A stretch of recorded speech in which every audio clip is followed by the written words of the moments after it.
She was sitting in bed, working on baby shower invitations when she was murdered. Jocelyn Peters was 30 years old, a third-grade teacher, 7 months pregnant with a baby girl she'd already named, Micah Lee. On the morning of March 24, 2016, she was found dead in her St. Louis apartment.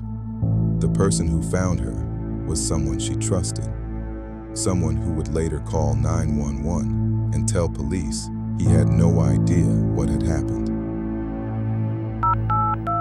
St. Louis City Police Department, let me help you. I just got home, and the door was open, and I walked in, and I think my girlfriend's been shot. At first, the case looked like a tragedy, but investigators would eventually uncover a trail of lies, stolen money, secret relationships, and a murder-for-hire plot that stretched across state lines. And at the center of it all was someone few people would have suspected. Jocelyn Peters was a third-grade teacher at Mann Elementary School in St. Louis. The people who knew her described someone warm, optimistic, and deeply invested in the children she taught. One family member would later say that Jocelyn touched the heart of everyone she came in contact with. In 2015, she learned she was pregnant. She was expecting a daughter, a little girl she planned to name Micah Lee. Friends and family described her as excited about becoming a mother.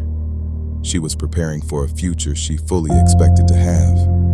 But there was another part of Jocelyn's life that many people didn't know about. She was involved in a relationship with a man she believed she would eventually build a life with. She believed he was being honest with her. She believed they shared the same future. She was wrong. The man she trusted was named Cornelius Green. Cornelius Green was the principal of Carr Lane Visual and Performing Arts Middle School in St. Louis. It was a position built on trust. Every morning, parents trusted him with their children. Teachers answered to him. He oversaw budgets, schedules, and school programs. By every outward appearance, Green was respected in his community. He was educated. He was established. And according to prosecutors, he was living multiple lives at the same time. Jocelyn believed Green was leaving his wife. She believed they were building a future together. She believed she was the only woman in his life. None of it was true. Jocelyn wasn't the only woman being told that story. There were others. At least one was being promised the same future, told he was choosing her, told they were building a life together. For years, Green managed to keep those worlds separate.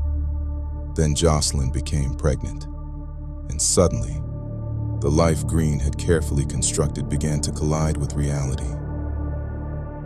Green had faced this situation before. According to court records, Jocelyn had terminated an earlier pregnancy at his urging. This time was different. She had made up her mind. She was going to have her child. For Green, that decision carried consequences he wasn't willing to accept. Investigators later learned that Green began searching for ways to secretly end the pregnancy without Jocelyn knowing. Court records show he crushed pills and hid them in food, including oatmeal and yogurt, hoping to harm the unborn child. The plan failed, and when it did, Green began looking for another solution. He reached out to a longtime friend from Muskogee, Oklahoma. His name was Philip Cutler. Green wasn't looking for advice. He was looking for someone willing to do what he wouldn't do himself, and that would require money. According to prosecutors, he found it at the very place where he worked, a dance team fundraiser at his school, money raised by students, money intended to support students. Instead, prosecutors say, Green redirected those funds to finance a murder-for-hire plot. There's a line from this case that says it more plainly than I can. Dr. Nicole Conaway, the principal of Jocelyn's school, put it this way. He literally stole from children to pay for killing his own child. On March 7, 2016, Green mailed Cutler a UPS package containing $2,500 in cash. The rest was arranged through a series of phone calls. On March 21st, Cutler drove into St. Louis, and in the days before, Green handled one final piece of preparation, something so ordinary it wouldn't have meant anything to the woman helping him do it. He took Jocelyn shopping, and he made sure they bought potatoes. You'll understand why in a moment. There was one final detail to take care of. Before leaving St. Louis, Green handed over 2 sets of keys, one to his car and one to Jocelyn's apartment. Then he boarded a train to Chicago, a documented trip that placed him hundreds of miles away. On the morning of March 24th, Cutler drove to Jocelyn's apartment building on West Pine Boulevard. Using the keys Green had provided, he let himself inside. Jocelyn was at home. She was sitting in bed, working on baby shower invitations. What happened next lasted only moments. Cutler shot her and killed both Jocelyn and her unborn daughter, Micah Lee. One of the potatoes purchased days earlier was used to muffle the sound. Once it was over, Cutler contacted Green. And from Chicago, Green continued building the story he hoped everyone else would believe. What happened next would become one of the most disturbing details in the entire case. When Green returned to St. Louis, he didn't go straight to Jocelyn's apartment, and he didn't call the police. Instead, he tried to persuade Jocelyn's mother to go check on her. That should have been the first red flag, because he had got so that he was calling me mom. But this day he said Miss Peters. Jocelyn is not answering her calls. Could you go over there and check on her, because she's not answering her calls? He knew exactly what she would find. One prosecutor would later describe the act of sending a mother to discover her daughter's body as a level of depravity that can't be matched. Only after learning that Jocelyn's mother wasn't available did Green go to the apartment himself.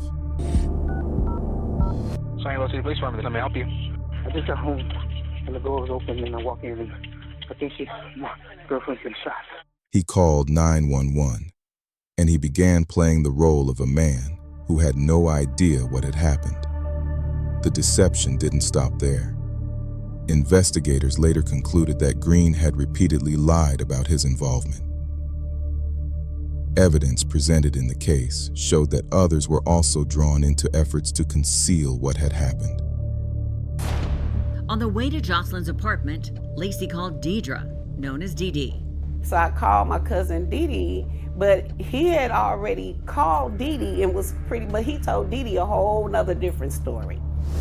But there was a giant hole in his story.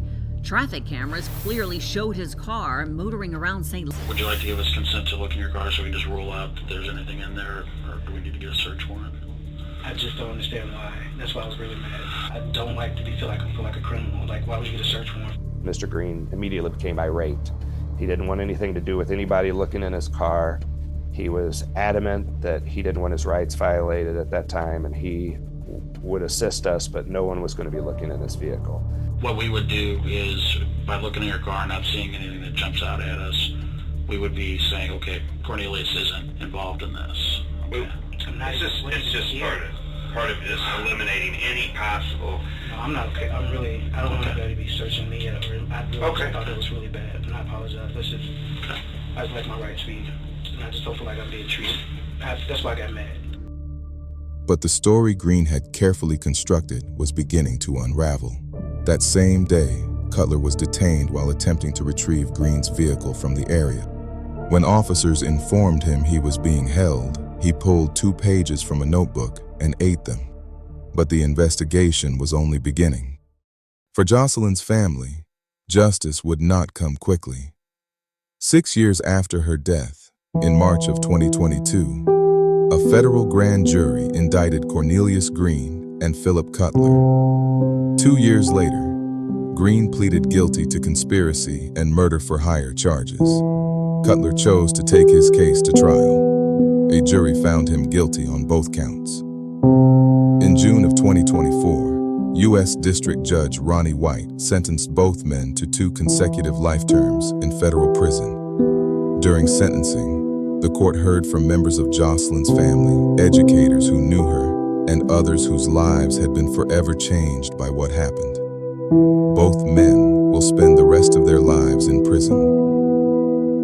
The case was over. For Jocelyn's family, the loss was not.